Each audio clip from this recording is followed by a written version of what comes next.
Hello everyone, welcome to my YouTube channel. Myself Melka Ansari. तो जैसे कि मैंने आपको पिछले वीडियो में बताया था कि एसएससी सीजीएल 2024 के 18 सितंबर सेकंड शिफ्ट के जीएस के क्वेश्चन को, तो मैंने पिछले वीडियो में बताया था कि मैं रीजनिंग के भी क्वेश्चन को बताऊंगी जो जो मुझे याद है। तो मैं आज आपके लिए रीजनिंग के क्वेश्चन लेके आई हूँ जो 18 सितंबर के सेकंड शिफ्ट में आया था। अगर आप लोग को इससे थोड़ी भी हेल्प होगी तो प्लीज़ मेरे चैनल को सब्सक्राइब कर दीजिएगा। और अगर आपने जीएस के क्वेश्चन नहीं देखे होंगे तो लिंक डिस्क्रिप्शन में है, तो प्लीज़ जा करके देख लीजिएगा। तो चलिए स्टार्ट करते हैं रीजनिंग के क्वेश्चन। तो फर्स्ट क्वेश्चन है इसमें लेटर सीरीज़ का। इसमें ना क्यू वी मतलब यू ऐसा करके कुछ लिखा हुआ था, और मतलब वो शायद ना 26 या 25 ऐसा पूरे डिजिट का था। और लेकिन मैं उससे अलग क्वेश्चन आपको बता रही हूँ। बस मैं इतना बता रही हूँ कि लेटर सीरीज से क्वेश्चन आया था, मैं ऐसे ही एक एग्जांपल ली हूँ, ठीक है। तो इसको मतलब लेटर सीरीज आपको तो आता ही होगा सॉल्व करने, एसएससी का दे रहे हैं तो इसको पहले काउंट करेंगे। तो इसको हम लोग काउंट करें तो ये पूरे 12 है, तो इसको हम लोग 1 2 3 4 ऐसे डिवाइड कर देंगे, ये चार चार पार्ट में। चार चार पार्ट में डिवाइड करने के बाद ये ए बी और ये सी है, तो यहाँ पर आ जाएगा सी। और ये ए बी सी और यहाँ ए है, मतलब ये ए आ जाएगा, और ये ए बी सी और यहाँ पर ए आ जाएगा। तो इसका आंसर क्या हो जाएगा? सी ए है ना। लेकिन ये क्वेश्चन नहीं था ना, मैं आप लोगों को बार बार बता रही हूँ, लेटर सीरीज का क्वेश्चन था, लेकिन एग्जैक्ट यही क्वेश्चन नहीं था। अब उसके बाद सेकेंड क्वेश्चन आया था आपका, ये लेटर एनालॉजी से। लेटर यहाँ लिख दे रही हूँ मैं ताकि आपको समझ आ जाए, लेटर एनालॉजी, ठीक है। तो इस टाइप मतलब इसमें भी अलग क्वेश्चन था, मैं एग्जांपल ली हूँ, इसमें के क्वेश्चन आए थे ये बता रही हूँ, ठीक है। तो इसको सॉल्व करेंगे हम लोग कि इसका नेक्स्ट क्या आएगा। ऐसे ही सिमिलर क्वेश्चन था उसमें। तो इसका नेक्स्ट क्या आएगा? ये 1 है, ये 2 है, ये 3 है, तो यहाँ पर 4 आ जाएगा। ये 6 है, 7 है, 8 है, तो यहाँ 9 आ जाएगा। और ये 11 12 13, तो यहाँ 14 आ जाएगा। और 16 15 और यहाँ पर है अपना 18, है ना। मतलब ये 16 और 15 एक कम है, और यहाँ पर 18 और यहाँ पे आ जाएगा क्या, तो इसमें ये अपना है 16 15 है ना, तो ये 18, तो यहाँ आ जाएगा अपना 19। तो इसका आंसर क्या हो जाएगा? 4 का हो जाएगा डी, और 9 का हो जाएगा आई, और 14 का हो जाएगा एन, और 19 का हो जाएगा एस, है ना। DINS according to the option, ये इसका आंसर रहेगा, ठीक है। ऑप्शन में नहीं लिखी हूँ अभी, लेटर एनालॉजी के क्वेश्चन थे। उसके बाद इसमें थर्ड क्वेश्चन आपका आया था। थर्ड क्वेश्चन था इसमें, if plus means minus, minus means multiply, multiply means divide, and divide means plus, then इसको इक्वेशन को सॉल्व करना था, ठीक है। तो इस टाइप के भी ऐसे ही सिमिलर क्वेश्चन थे, इसमें डिजिट मतलब चेंज था, और बाकी सेम ऐसे ही क्वेश्चन आया था। ये इसमें ये सिंबल और नेशन का क्वेश्चन है, ये मैं लिख दे रही हूँ, सिंबल एंड नेशन, ठीक है। तो इसको सॉल्व कर लेंगे अपन। 2 डिवाइड 6 मल्टीप्लाई 6 डिवाइड 2, है ना। इसको सॉल्व कैसे करेंगे? पहले अपन ये दोनों को, एक सेकेंड सॉरी, हाँ ठीक है, मैं साइन, हाँ ठीक है। 2 है, और डिवाइड के बदले साइन क्या करने बोला है हम लोग को? प्लस करने बोला है। और फिर 6 है, और फिर मल्टीप्लाई का डिवाइड करने बोला है 6, और डिवाइड का अपन को प्लस करने बोला है, ठीक। तो इसको सॉल्व करेंगे। 6 डिवाइडेड बाय 6 है, तो ये कितना हो जाएगा आपका? 1 हो जाएगा। और प्लस 2, 2 2 4 और 1 5, है ना। ये 5 इसका आंसर हो जाएगा, ठीक। तो इसमें 2 डिवाइड 6 मल्टीप्लाई 6 डिवाइड 2 क्वेश्चन दिया हुआ था, डिवाइड के बदले प्लस का साइन लेंगे, मल्टीप्लाई के बदले माइनस, और डिवाइड के बदले अपन लेंगे प्लस का साइन। तो इसको सॉल्व करेंगे, 6 6 डिवाइड 1, और इसको प्लस करेंगे तो ये 5 आंसर आ जाएगा, ठीक है। ये सिंबल और नेशन का क्वेश्चन है, इसमें का भी क्वेश्चन आया हुआ था। उसके बाद नेक्स्ट क्वेश्चन है, कितने त्रिभुज है इसमें बताइए। मतलब उसका त्रिभुज अलग टाइप पर था, मैं सिर्फ एग्जाम्पल के लिए है ना, कितने त्रिभुज है, तो इसको काउंट करके बताना था ऑप्शन में कि कितने त्रिभुज है। एक ही इस टाइप का क्वेश्चन था, ठीक है। तो इसमें फिर नेक्स्ट क्वेश्चन है कि मतलब इस टाइप से क्वेश्चन आया था, एक निश्चित भाषा में अगर ए और बी का, है ना, ए एंड बी का अर्थ जो है ए बी की पत्नी है, और ए डिवाइडेड बाय बी का अर्थ है ए बी की बेटी है। इसी टाइप पर क्वेश्चन था कि ए मल्टीप्लाई का अर्थ है कि ए जो है वो बी का बेटा है।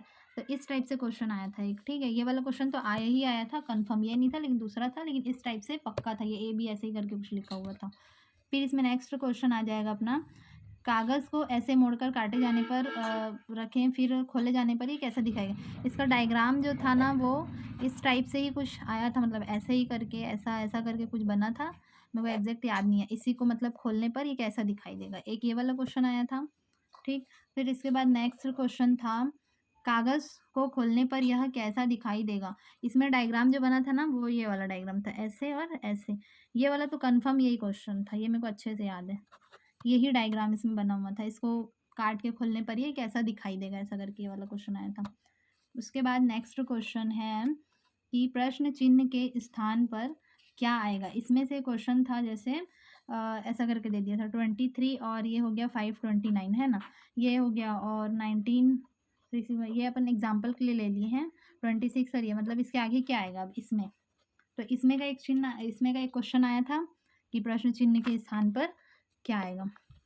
फिर इसमें नेक्स्ट क्वेश्चन है दर्पण प्रतिबिंब, ये वाला भी क्वेश्चन आया ही आया था, ये कंफर्म है। ये भी दर्पण प्रतिबिंब एग्जैक्ट क्या लिखा तो नहीं पता, लेकिन ऐसा करके आया था कि A B और ये अपना यहाँ पे ऐसा करके कुछ भी लिखा, जैसे हम ले लेते हैं LB37D है ना, तो ऐसा करके आया था। ये मिरर वाला क्वेश्चन एक आया ही आया था, ये भी कंफर्म में आया था और इसका तो डायग्राम भी सेम है कि यही आया था। उसके बाद नेक्स्ट क्वेश्चन है अंग्रेजी वर्णमाला क्रम के अनुसार GJHK IMKM से संबंधित है, ठीक है, ये इससे संबंधित है। उसी प्रकार QTRUSWUW से संबंधित है। तो तर्क का अनुसरण करते हुए बताइए कि ILJM किससे संबंधित है। ये मैं एग्जाम्पल के लिए क्वेश्चन ली हूँ, मैं आप लोगों को बार बार बता रही हूँ कि मैं एग्जैक्ट क्वेश्चन नहीं है, लेकिन ये क्वेश्चन इससे एकदम रिलेट करके सिमिलर क्वेश्चन आए हुए थे, ठीक है। तो मतलब इस टाइप का एक क्वेश्चन आया हुआ था, है ना। उसके बाद नेक्स्ट क्वेश्चन है इसमें का ये वाला कैलेंडर, डेट एंड कैलेंडर का क्वेश्चन है ये, डेट एंड कैलेंडर। तो डेट एंड कैलेंडर का एक क्वेश्चन आया ही आया था और उसमें भी मतलब था हाँ डेट एंड कैलेंडर का। तो इसमें मैं एग्जांपल ली हूँ, यदि 4 जुलाई 2010 को रविवार था तो 5 जुलाई 2011 को कौन सा दिन होगा। तो इसको सॉल्व कर लेंगे, है ना। डेट एंड कैलेंडर का क्वेश्चन है, ये एक क्वेश्चन आया हुआ था। उसके बाद ये कथन तथा निष्कर्ष है ना, स्टेटमेंट एंड कंक्लूजन, ये क्वेश्चन इसमें का 1 या 2 ऐसा मतलब क्वेश्चन आया हुआ था। एक तो कन्फर्म आया था, दूसरा मेरे को थोड़ा ब्लर है माइंड में, शायद आया था, लेकिन ये इसमें का भी क्वेश्चन आया था, ठीक है। और फिर उसके बाद सबसे इम्पॉर्टेंट ये वाला क्वेश्चन, ठीक है। ये जो क्वेश्चन है ना, ये मतलब ये छोड़ करके बाकी पूरा मैं एग्जैक्ट लिखी हूँ कि यही आया था, मेरे को अच्छे से याद है। बाकी यहाँ पर कुछ और था कि कोई शब्द जैसा कि ये दिया हुआ है अंग्रेजी वर्णमाला का, इसमें अंग्रेजी वर्णमाला के अनुसार इसे जमाएंगे और जमाने पर बाएं से तीसरा तथा दाएं से दूसरा के मध्य कितने अक्षर का अंतर है, ये कितने अक्षर हैं, ठीक है। ये क्वेश्चन कंफर्म एकदम 100% में श्योर हूँ कि ये वाला क्वेश्चन जो है वो आया ही था और मेरे को लग रहा है कि आगे भी एग्जाम में इससे रिलेट क्वेश्चन आएंगे ही आएंगे, बस ये चेंज करी हूँ मैं एग्जाम्पल के लिए। बाकी ये क्वेश्चन आया था, ये मतलब 18-20 ऐसा करके टाइप में क्वेश्चन का वो था। फिर उसके बाद नेक्स्ट क्वेश्चन है एक निश्चित कूट भाषा में DZLV को इतना इतना लिखा जाता है, तो बताइए कि इससे से क्या लिखा जाएगा, है ना। इसमें के क्वेश्चन आए थे। और उसके बाद क्वेश्चन है ये समुच्च का चयन कीजिए दिए गए के अनुसार संबंधित है ना। जैसे ये संबंधित है, कितना हो जाएगा 4 तिया 12 और ये 4 चौक 16 है ना, ये इससे संबंधित है मतलब। और जो ऑप्शन थे उसमें वैसे ही संबंधित कौन है वो हम लोग को बताना था। और इसी तरफ से इसमें का 2 क्वेश्चन आया था ऐसे ही टाइप में। और अभी फ़िलहाल मेरे को इतने ही क्वेश्चन याद है। 15 क्वेश्चन मैं आप लोगों के लिए बनाई हूँ बहुत याद कर के। और मैं आप लोगों को बार-बार बोल रही हूँ कि एग्ज़ैक्ट यही क्वेश्चन नहीं था, लेकिन यही क्वेश्चन से सिमिलर पूरा रिलेट क्वेश्चन था। और ये वाला जो क्वेश्चन है 13 वाला, ये आप लोग अच्छे से कर लीजिएगा, ये आया ही आया था, बस ये चेंज है ना। तो ठीक है, मिलते हैं हम नेक्स्ट वीडियो में। अगर आप लोगों को कुछ डाउट होगा या कुछ और जानना होगा तो आप लोग प्लीज़ नीचे कमेंट करिएगा और अच्छे से प्रिपरेशन करिए और अच्छे से एग्ज़ाम दीजिए।